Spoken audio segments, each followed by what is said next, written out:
আসসালামু আলাইকুম ম্যাম, কেমন আছেন? ওয়ালাইকুম আসসালাম, আলহামদুলিল্লাহ ভালো আছি। আপনার শরীরে এখন কি অবস্থা ম্যাম? খুবই ভালো। আপনার মূলত কি সমস্যা হয়েছিল ম্যাম, যদি একটু বলতেন? আমার মাজায় মেরুদণ্ডের হাড়ের সমস্যা ছিল, পায়ের গিয়ে সমস্যা ছিল, ঘাড়ের রগের সমস্যা ছিল। আচ্ছা আচ্ছা আচ্ছা ম্যাম, আপনার নামটা যদি একটু বলতেন আমাদেরকে। আমার নাম হচ্ছে মোসাম্মদ শারমিন। আপনার বয়সটা? 30 বছর। 30 বছর। আপনি পেশায় কি করেন? গৃহিণী। গৃহিণী। আচ্ছা আচ্ছা আচ্ছা ম্যাম, আপনার এই সমস্যাটা মূলত কত বছর ধরে? আমার এই সমস্যা 8 বছর ধরে। 8 বছর? জি। এই গত 8 বছরে আপনি এই সমস্যাটার জন্য স্বাভাবিক জীবনে কি কি করতে পারেন না? অনেক কিছুই করতে পারিনি। যেমন যেমন বসে রান্না করতে গেলে অনেক কষ্ট হতো, ঘর ঝাড় দিতে গেলে কষ্ট হতো, কাপড় কাচা, পারিবারিক যে কাজ আছে এগুলো করতে গেলে আমার অনেক সমস্যা হতো। আচ্ছা আচ্ছা আচ্ছা আচ্ছা তো এই সমস্যার জন্য এই পর্যন্ত কতজন ডক্টর দেখাইছেন? তাও অনেকগুলোই ফরিদপুর থেকে নড়াইল পর্যন্ত দেখাইছি, কিন্তু কোনো ডক্টরই কোনো কোনো করতে পারে না। সমস্যার সমাধান হয়নি। তারা মূলত কি বলতো সেই ডক্টররা? শুধুই বলছে বাত বিষের ব্যথা, মাজার মেরুদণ্ডের হাড় ক্ষয়, এটাই বলছে।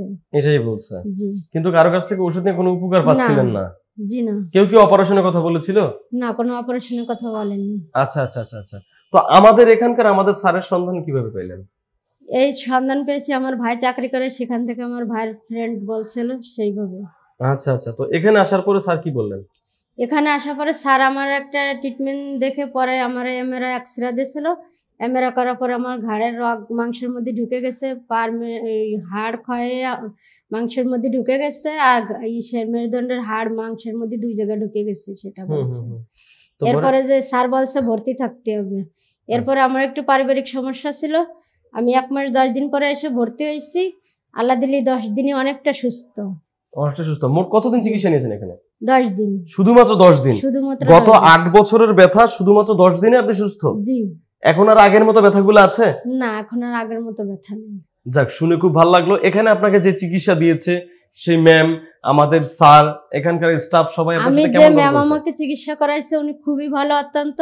উনার জন্যতে আমি এত দূর পর্যন্ত আসতে পারছি, এই 10 দিনই অনেকটা সুস্থ হয়েছি। যাক, শুনে খুব ভালো লাগলো। এখানকার যে স্টাফরা আছে সবাই খুব ভালো, সবার সাথেই খুব ভালো লাগছে আমার। অতএব ছেড়ে যেতে মায়া লাগতেছে, তারপরে যেতে বাধ্য। আচ্ছা আচ্ছা আচ্ছা এখানে আপনি কি কোনো রোগী দেখেছেন যারা সুস্থ হয়ে গিয়েছে? হ্যাঁ, দেখেছি। যাক, শুনে খুব ভালো লাগলো। আপনার মতো এরকম অনেক রোগী আছে যারা এই সমস্যাগুলোতে ভুগতেছেন, তাদেরকে আপনি কি বলবেন?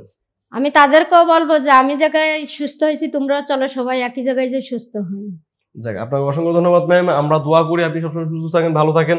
আমাদের জন্য দোয়া করবেন, ডিপিআরসির জন্য দোয়া করবেন, স্যারের জন্য দোয়া করবেন। কেমন ম্যাম? জি, আসসালামু আলাইকুম। আসসালামু আলাইকুম, আল্লাহ হাফেজ। ডিপিআরসি লিমিটেড, আস্থা, বিশ্বাস ও নির্ভরতায় অবিচল।